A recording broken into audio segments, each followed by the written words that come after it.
নতুন সরকার সত্যিকারের গণতান্ত্রিক পরিবেশ সৃষ্টিতে ব্যর্থ হলে দেশ আগের জায়গায় ফিরে যাবে বলে মনে করেন বিএনপি নেতারা। তাদের দাবি, সাংবিধানিক প্রতিষ্ঠানগুলোর সংস্কার, জবাবদিহি নিশ্চিত করা, নিরপেক্ষ নির্বাচনের মাধ্যমে দেশকে গণতান্ত্রিক ধারায় ফিরিয়ে আনার কোনো বিকল্প নেই নতুন সরকারের। নিজেদের স্বার্থ সিদ্ধি করতে গণমাধ্যমকে যারা ঢাল হিসেবে ব্যবহার করেছে তাদের বিরুদ্ধে ব্যবস্থা নেওয়ারও আহ্বান জানান তারা। প্রবল গণ আন্দোলনের মুখে ৫ই আগস্ট ক্ষমতা ছেড়ে দেশ ছেড়ে চলে যান শেখ হাসিনা। এরপর ৩ দিন কার্যত সরকারবিহীন ছিল দেশ। ৮ই আগস্ট দেশের হাল ধরেন ডক্টর মোহাম্মদ ইউনূসের নেতৃত্বে অন্তর্বর্তী সরকার। নতুন এই সরকারের সামনে এখন পাহাড় সমান চ্যালেঞ্জ। অনুরাগ বা বিরাগের বশবর্তী না হইয়া ১৫.৫ বছর বেকায়দায় থাকা বিএনপির সামনে এখন যে সম্ভাবনার হাতছানি, তা কতটা কাজে লাগাতে পারবে দলটি, সামনের পরিকল্পনাই বা কি, তা জানালেন দলের নেতারা। আজকে স্বৈরাচার মুক্ত হয়েছে, ফ্যাসিস্ট মুক্ত হয়েছে। যে স্পেসটা আমাদের জন্য আজকে ক্রিয়েট করা হয়েছে, এটাকে পুরোপুরি ব্যবহার করে একটা কল্যাণকর রাষ্ট্র আমাদেরকে করতে হবে প্রত্যেকটি নাগরিকের স্বার্থে। নূতন প্রজন্ম যাদের রক্তের বিনিময়ে আন্দোলনটা সফল হয়েছে, তাদের ভবিষ্যৎ যাতে, তাদের পথটা যাতে মসৃণ হয়। গণতান্ত্রিক অর্ডার ফিরিয়ে আনতে হলে আপনার সংবিধান পরিবর্তন হবে, জুডিশিয়ারি রিফর্ম করে সব জায়গায় আপনি একটা রাষ্ট্রীয় সংস্কারের প্রয়োজন।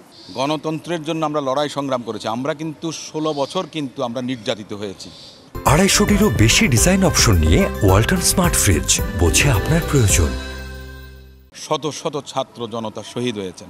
এই রক্তের দাম অনেক বেশি। বাংলাদেশ গণতন্ত্রের জন্য লড়াই হয়েছে, স্বাধীনতা সার্বভৌমত্ব রক্ষার জন্য লড়াই হয়েছে। প্রতিষ্ঠানগুলো ধ্বংস হয়ে গেছে। সমস্ত প্রতিষ্ঠানগুলো আমরা মনে করি নিরপেক্ষ হওয়া উচিত।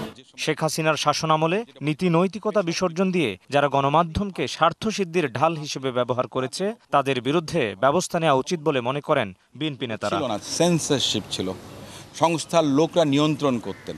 দলীয়ভাবে যদি অযোগ্য কোনো লোক বিভিন্ন জায়গায় থেকে থাকেন, আমি বলবো যে আপনারা যদি চান যে দক্ষ সাংবাদিকদের নিয়ে আপনার সংবাদ মত প্রকাশের স্বাধীনতা নিশ্চিত করতে পারবেন, আপনি যদি কোয়ালিটেটিভ চেঞ্জটা আনেন। গণমাধ্যমের যে গলা টিপে ধরা, এই গলা টিপে ধরার জন্য এই ফ্যাসিস্ট সরকার তো স্বাভাবিকভাবে তার ক্ষমতায় থাকার জন্য করেছে।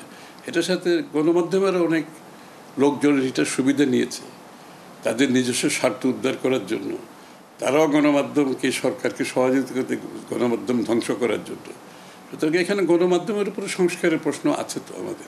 দেশের ভবিষ্যৎ মসৃণ করতে রাষ্ট্র সংস্কারে নতুন সরকারকে পূর্ণ সহযোগিতার কথাও জানান বিএনপি নেতারা। Mohammad Hussain, DBC news, Dhaka.